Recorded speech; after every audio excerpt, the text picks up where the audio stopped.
Chapter 14.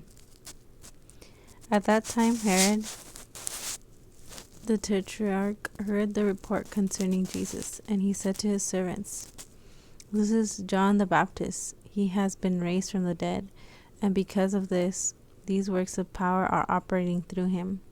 For Herod had seized John and bound him, and put him in prison on account of Herodias, the wife of Philip his brother. For John had been saying to him, "It is not lawful for you to have her." And though he desired to kill him, he feared the crowd because they held him as a prophet. But when Herod's birthday came, the daughter of Herodias danced in their midst and pleased Herod. Hence he promised with an oath to give her whatever she asked. And she, being instigated by her mother, said, "Give me here on a platter the head of John the Baptist." And the king was grieved, yet because of the oaths and those reclining at the table with him, he commanded it to be given. And he sent men and beheaded John in the prison. And his head was brought on a platter and given to the girl, and she brought it to her mother. And his disciples came and took the corpse and buried it. And they came and reported this matter to Jesus. And when Jesus heard this, he withdrew from there in a boat to a deserted place privately. And when the crowds heard of it, they followed him on foot from the cities. And going forth, he saw a great crowd, and he was moved with compassion for them, and healed their sick. Now when evening fell, the disciples came to him, saying, "This place is deserted, and the hour is already late," sending the crowds away, that they may go into the villages and buy food for themselves. But Jesus said to them, "They do not need to go away. You give them something to eat." And they said to him, "We do not have anything here except 5 loaves and 2 fish. And he said, "Bring them here to me."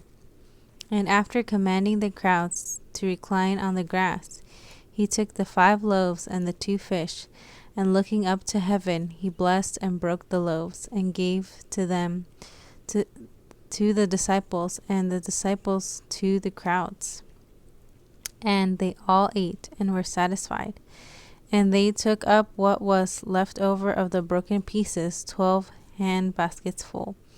And those who ate were about 5,000 men, apart from women and children. And immediately he compelled his disciples to step into the boat and go before him to the other side, while he sent the crowds away. And after he sent the crowds away, he went up to the mountain privately.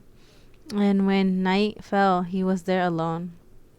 But the boat was already in the midst of the sea, being battered by the waves, for the wind was contrary.